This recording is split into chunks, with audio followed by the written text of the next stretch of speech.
The T20 frenzy just concluded in India with the IPL and has flown all the way to the American soil for the 2024 World Cup. While the Indian team is already in New York and playing its warm-up at Bangladesh today, let's have a sneak peek into the teams, groups and the fixtures. In a never-before record, there are 20 teams playing this World Cup at the group stage itself, made of 4 groups. Here they are. Group A are the arch rivals India and Pakistan, along with Ireland, host USA and Canada.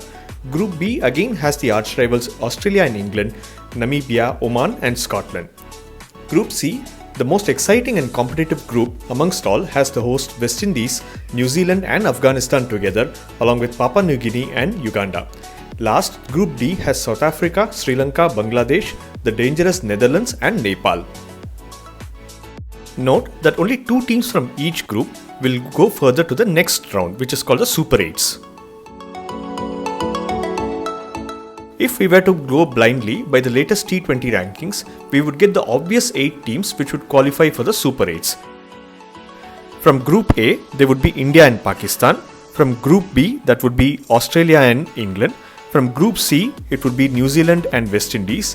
And from Group D, be South Africa and Sri Lanka. But sports is never meant to be so straightforward. So let's make it a little exciting and throw in some scenarios that may play out. The first one being an upset scenario, where in each group there may be one underdog team which would qualify along with a predicted team. My pick in Group A would hence be India along with Ireland, who may upset Pakistan and go up to the Super 8s. Likewise, in Group B, I would pick Australia along with an upset team Oman, given how they played very close in the 2021 T20 World Cup against Bangladesh. Then in Group C, I would have the predicted team New Zealand with upset teams no prizes for guessing Afghanistan. Finally, in Group D, I have all my eyes on Netherlands, who may upset South Africa and Bangladesh just like they did in the ODI World Cup in 2023. I also chose Sri Lanka as the predicted team in the event that South Africa get knocked out. Let's now play out the next factor of whom would home conditions in US and Caribbean favor. Do not forget that the pitches in America were not developed ground up from the local soil. The turf was literally shipped from Australia, particularly Adelaide, all the way up to Florida and then to New York and dropped in, and hence the term dropped in pitches, which are one of a kind. Second, West Indies have an obvious home advantage in their Caribbean matches, where the conditions are neither so fast track like the Australian pitches nor spin tracks like in the subcontinent.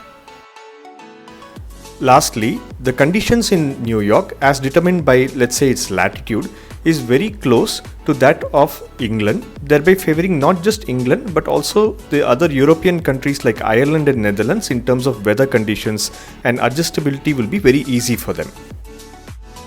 Given these factors, in Group A, I've chosen Ireland and host US to be the favourites.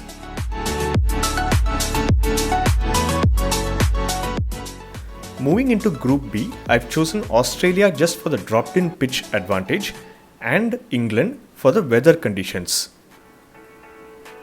In Group C, I've chosen likewise New Zealand and the co-host West Indies to be the favourites. And lastly, in Group D, I found it very tough to evaluate under this criteria and hence chose Netherlands and South Africa. On to the next factor. What good is a team in T20s if you cannot finish it in style? That way, India has some of the best finishers in Ravindra Jadeja and with Rishabh Pant. Likewise, the Aussies, without doubt Marcus Stoinis, his teammate Cameron Green, Mitch Marsh and so on. Afghanistan has a star in Rashid Khan too. So here go the top 8 finishers. India, of course, Pakistan, Australia, England, West Indies for Hetmeyer and Powell, Afghanistan for Rashid, South Africa for Klaasen and a host of others, and Bangladesh for Shakib Al Hasan and Mahmudullah.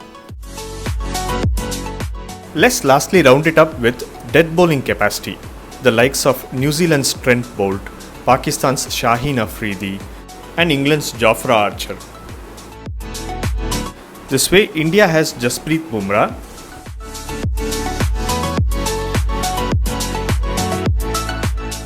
Australia perhaps Pat Cummins, England, New Zealand, Afghanistan's Rashid Khan, Bangladesh's Mustafizur, and South Africa's Rabada.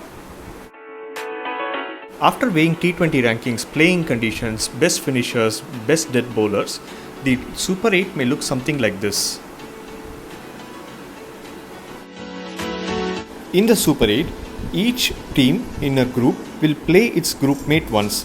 That is, for example, India will play England, New Zealand, and one of Netherlands or Sri Lanka or Bangladesh once. My own wish is that Netherlands qualifies from Group D, beating Bangladesh and Sri Lanka, while Afghanistan, despite Windies having an home advantage, beats them and comes into the Super 8s. After this point, it is simply anyone's guess, but if I were to root for a new World T20 champion, I would choose a New Zealand vs South Africa final, with India getting up to the semis.